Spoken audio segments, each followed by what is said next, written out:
ఆత్మీయులైన ప్రేక్షకులకి నమస్కారం. నా పేరు డాక్టర్ చిరుమామిళ్ళ మురళీ మనోహర్. ఈ కార్యక్రమంలో ఒక ఆసక్తికరమైన విషయాన్ని మనం చెప్పుకోబోతున్నాం. ముఖ్యంగా ఎముకల పటుత్వం గురించి మీకు చెప్పాలి. చిరుధాన్యంలో కాల్షియం ఎక్కువ ఉంటుంది కాబట్టి చిన్నపిల్లల పెరుగుదలకి, ఎదుగుదలకి, అలాగే వృద్ధాప్యంలో కాల్షియం డిఫిషియన్సీ వస్తుంది. అలాగే మహిళల్లో ఎముకలు బాగా బలహీనపడుతూ ఉంటాయి ఈస్ట్రోజన్ లోపం వల్ల. అలాగే ఒక్కొక్కసారి దంతాలు దెబ్బతింటూ ఉంటాయి పిల్లల్లో. ఇలాగా ఈ కాల్షియం వల్ల వచ్చేటువంటి అన్ని సమస్యలకి కూడా చక్కటి పరిష్కారం ఈ చిరుధాన్యాలు. ముఖ్యంగా రాగులలో ఈ కాల్షియం ఎక్కువ ఉంటుంది. అలాగే చిరుధాన్యాల్లో ఫాస్ఫరస్ కూడా ఉంటుంది కాబట్టి ఎముకలు దృఢంగా తయారవుతాయి. అలాగే చిరుధాన్యాల గురించి ముఖ్యంగా ఫైబర్ గురించి చెప్పాలి. చిరుధాన్యాల గురించి చెప్పాల్సి వస్తే ఫైబర్ గురించి ముందు చెప్పాలి. పీచు పదార్థం ఈ చిరుధాన్యాలలో ఎక్కువ ఉంటుంది కాబట్టి అవసరానికి మించి ఆహారం తీసుకోం మనం. ఎందుకంటే ఫైబర్ తింటే లోపల అది వెళ్ళి ఉబ్బి నీళ్ళని పీల్చుకొని లోపల ఒక పెట్టినట్టుగా ఉంటుంది. ఇక దీంతో వేరే ఆహారాలు తినాలనిపించదు. ఈ పీచు పదార్థం చిరుధాన్యాలు ఎక్కువ ఉంటుంది కాబట్టి నిదానంగా ఆహారం జీర్ణం అవుతుంది. జీర్ణమయ్యి అది ఇంకా త్వరగా శోషించబడకుండా ఉంటుంది. దీంతో ఈ ఆహారంలో చక్కెర నిల్వలు నెమ్మదిగా సస్టైన్డ్గా విడుదలవుతూ ఉంటాయి. కాబట్టి పొద్దు నుంచి సాయంత్రం దాకా ఎనర్జెటిక్గా అనిపిస్తుంది. ఎందుకంటే స్లో రిలీజ్ ఉంటుంది ఎనర్జీ. అలాగే క్యాలరీలు ఇవన్నీ స్లోగా రిలీజ్ అవుతాయి. కాబట్టి డయాబెటిక్స్కి ఇది ఒక అద్భుతమైనటువంటి ఆహారం. ఈ చిరుధాన్యాలలో పీచు పదార్థం ఉంటుంది కాబట్టి కాలేయం పైన అలాగే రక్తనాళాల్లో పేరుకుపోయినటువంటి కొవ్వుని ఈ చిరుధాన్యాలు తగ్గించడానికి సహాయపడతాయి. అంటే కొలెస్ట్రాల్ స్థాయి తగ్గుతుంది. అలాగే ఫైబర్ ఉంటుంది కాబట్టి మలబద్ధకం, మొలలు ఇలాంటి వాటి అన్నిటికీ ఇది చక్కటి పరిష్కారం. అన్నిటికీ మించి గుండె సంబంధిత సమస్యలు, మైగ్రేన్ సమస్యలు, రక్తపోటు వీటన్నిటికీ చక్కటి ఆహార పరిష్కారం ఈ చిరుధాన్యాలు. ఎందుకంటే ఈ చిరుధాన్యాలలో మ్యాంగనీస్ ఉంటుంది, అలాగే మెగ్నీషియం ఉంటుంది, ఫాస్ఫరస్ ఉంటుంది.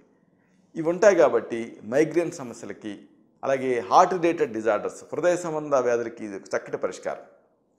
అన్నిటికీ మించి కణజాలాలు హెల్దీగా ఉండాలంటే దానికి కూడా ఈ చిరుధాన్యాలు అనేది ఒక పరిష్కారం. ఎందుకంటే చిరుధాన్యాలలో అమైనో యాసిడ్స్ ఉంటాయి. ఇవి కండరాలను సమన్వయపరుస్తాయి. అలాగే ఈ కణజాలాలని స్టెబిలైజ్ చేస్తాయి, స్థిరీకరణ. అలాగే మెటబాలిక్ ప్రాసెస్ అంటే జీవక్రియల్ని క్రమబద్ధం చేస్తాయి. రక్తం తయారవడానికి సహాయపడతాయి. అలాగే చర్మం ఆరోగ్యంగా తయారవడానికి కూడా ఈ అమైనో యాసిడ్స్ సహాయపడతాయి. అలాగే మరొక ముఖ్యమైన సమస్య, ఈ చాలామందిలో రక్తహీనతను చూస్తూ ఉన్నాం. ఇలాంటి రక్తహీనత వల్ల దీన్ని అనుసరించి అనేక సమస్యలు వస్తున్నాయి. దీనికి కూడా ఒక మంచి ఆహార పరిష్కారం చిరుధాన్యాలు. ఎందుకంటే చిరుధాన్యాలలో ఇనుము అనేది చాలా ఎక్కువ మొత్తాల్లో ఉంటుంది. ఈ ఖనిజం అనేది ఇలా ఎక్కువ మొత్తాల్లో ఐరన్ ఉంటుంది కాబట్టి ఎనీమియాని చక్కదిద్దుతుంది ఇది. ముఖ్యంగా మహిళల్లో, ముఖ్యంగా గర్భధారణ టైంలో ఈ ఎనీమియా బాగా ఎక్కువగా బాధిస్తూ ఉంటుంది. అలాంటి వాళ్ళకి ఇది పరిష్కారం. అలాగే పిల్లల్లో కూడా రక్తహీనత వస్తూ ఉంటుంది. వీళ్ళకి కూడా ఇది చిరుధాన్యాల పరిష్కారం. ఎందుకంటే దీంట్లో ఐరన్ ఎక్కువ ఉంటుంది కాబట్టి.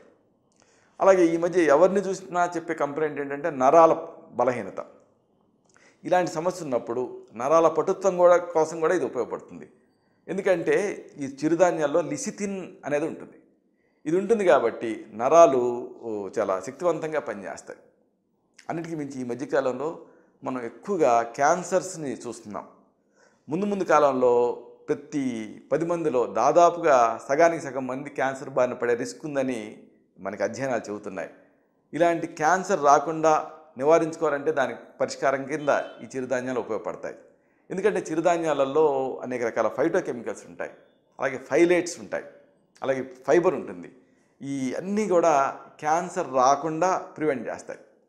ఇంతేనా, అనేక ప్రయోజనాలు ఈ చిరుధాన్యాలతో ఉన్నాయి. కీళ్ళ జబ్బులకి, ఆస్మాకి, అలాగే కాలేయ సంబంధ వ్యాధులకి, అలాగే వ్యాధి నిరోధక శక్తి తగ్గిన సందర్భాలలో దాన్ని పెంచడానికి, ఇంకా ట్రైగ్లిజరైడ్స్ని తగ్గించడానికి అన్నిటికీ కూడా ఈ చిరుధాన్యాలు ఉపయోగపడతాయి. ఇక్కడ మీకు మరొక విషయం చెప్పాలి, గ్లైసిమిక్ ఇండెక్స్ గురించి. చిరుధాన్యాలలో ఈ గ్లైసిమిక్ ఇండెక్స్ తక్కువ ఉంటుంది. గ్లైసిమిక్ ఇండెక్స్ ఎక్కువ ఉంటే గ్లైసిమిక్ అంటే ఏంటంటే గ్లూకోజ్ అని, అంటే తీపి అని. అంటే ఇలాగ ఎక్కువ ఉంటే షుగర్కి దారితీస్తుంది, తక్కువ ఉంటే షుగర్ని కంట్రోల్ చేసుకునే అవకాశం ఉంటుంది. చిరుధాన్యాల్లో గ్లైసిమిక్ ఇండెక్స్ తక్కువ ఉంటుంది కాబట్టి రక్తంలో చక్కెర స్థాయి అమాంతంగా పెరిగేటువంటి అవకాశం ఉండదు. కాబట్టి మధుమేహ వ్యాధిగ్రస్తులు, అలాగే ఇంకా హార్ట్ రిలేటెడ్ డిజార్డర్స్ ఉన్నప్పుడు ఇలాంటి వాళ్ళకి ఇది గొప్ప వరం. కాబట్టి ప్రస్తుతపు రోజులలో ప్రీ డయాబెటీస్ ఉన్నా, డయాబెటీస్ ఉన్నా, లేకపోతే డయాబెటీస్ రిస్క్ ఉన్నా, ఇలాంటి వాళ్ళందరికీ కూడా చిన్నపిల్లల నుంచి పెద్దవాళ్ళ దాకా అందరి ఆరోగ్యానికి మంచి పరిష్కారం ఏమిటంటే చిరుధాన్యాలు. చిరుధాన్యాలలో అనేక రకాల ఉపయోగాలు ఉన్నాయి. మన బియ్యంలో మాంసకృతులు 6 నుంచి 7 గ్రాములు ఉంటుంది. మిగతాదంతా కూడా పిండి పదార్థమే.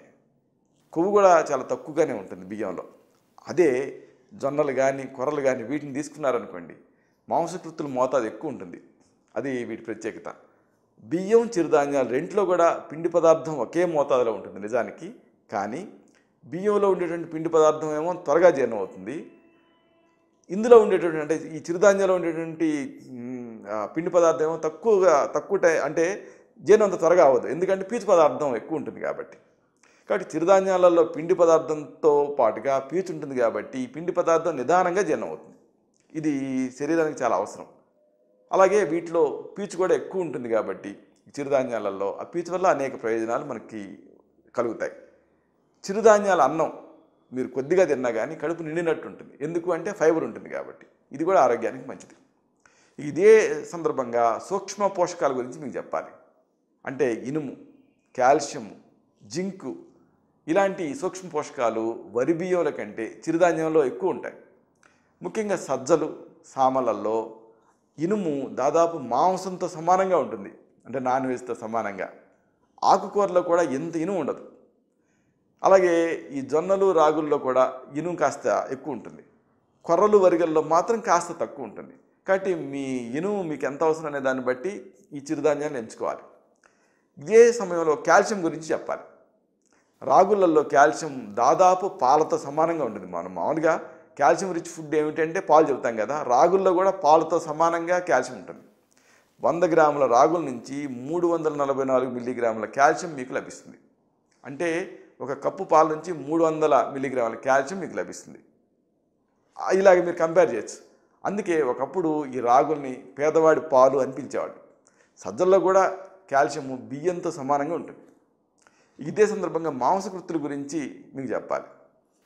జొన్నలు, సజ్జలు, కొర్రలు వీటిలలో గోధుమతో సమానంగా ఉంటాయి మాంసకృతులు.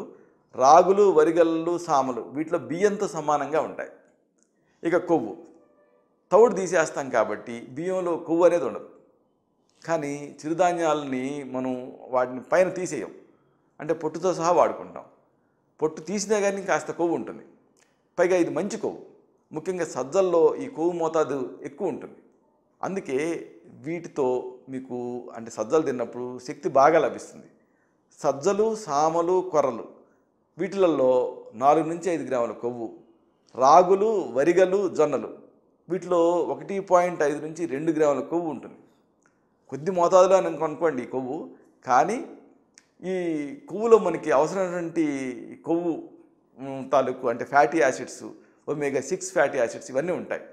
కాబట్టి ఇవన్నీ ఉంటాయి కాబట్టి ఇది గుండెకి చాలా మంచి చేస్తుంది. అంటే కొవ్వు ఉన్నా ఆ కొవ్వు మనకి మంచి చేస్తుంది, చిరుధాన్యాల్లో ఉండే కొవ్వు.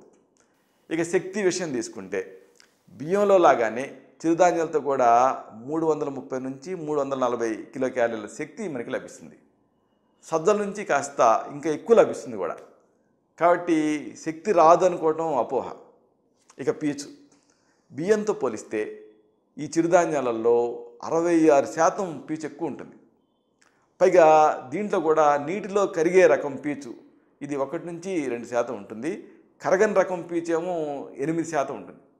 ఇలాగ నీటిలో కరిగేది, నీటిలో కరగనిది 2 ఉంటాయి. కాబట్టి వీటితో ఈ చిరుధాన్యాలతో మలబద్ధకం సమస్యను ఎదుర్కోవచ్చు. ఈ పీచు పేగులలో ప్రోబ్యాక్టీరియా అంటే ఏమిటి, మంచి బ్యాక్టీరియా వృద్ధి చెందడానికి సహాయపడుతుంది ఈ పీచు. చిరుధాన్యాలు అంటంతో చాలామందికి జొన్న రొట్టెలు, రాగి సంకటి, రాగి ముద్ద ఇలాంటివి మాత్రమే గుర్తుకొస్తాయి.